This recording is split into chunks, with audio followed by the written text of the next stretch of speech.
Hey friends, so I am starting a new job today, and as I'm starting this new job, I'm thinking about the question, what are your strengths and weaknesses?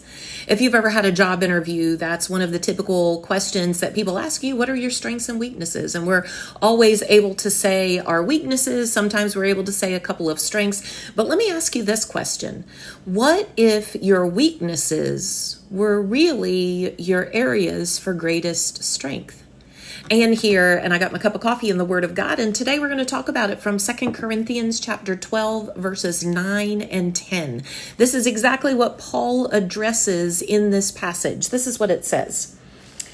But he said to me, and this is Paul talking about what God said to him, but he said to me, my grace is sufficient for you. My power is made perfect in weakness. Therefore, I will boast all the more gladly about my weaknesses so that Christ's power may rest on me.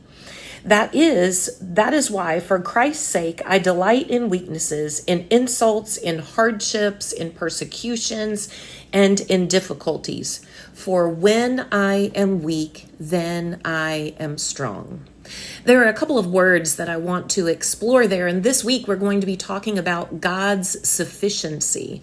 And what does this word sufficiency actually mean? If we say God is sufficient, God's grace is sufficient. Sufficient here means to be enough, to satisfy, to provide all that is needed. It's to be content with because what you have been given is enough. And here what he is saying is God's grace is sufficient for us. It is enough to meet all of our needs, to bolster all of our weaknesses.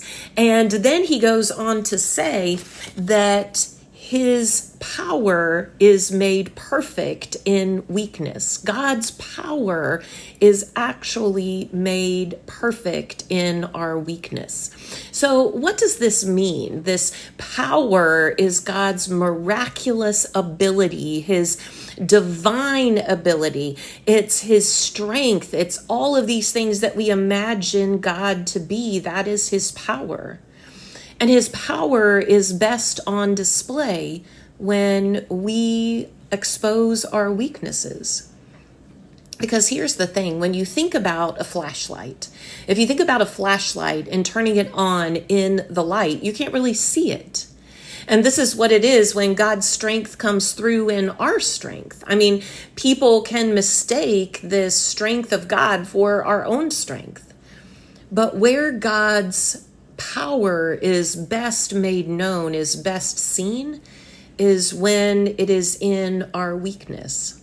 Contrast then a flashlight that is lit in the dark in the night, and you see it so clearly. Friends, God's power is made perfect in your weakness. And made perfect means that it has reached its fullest potential. It has gone to the fullest extent. God is most powerful in our weakness. He is more than enough. Have a good day.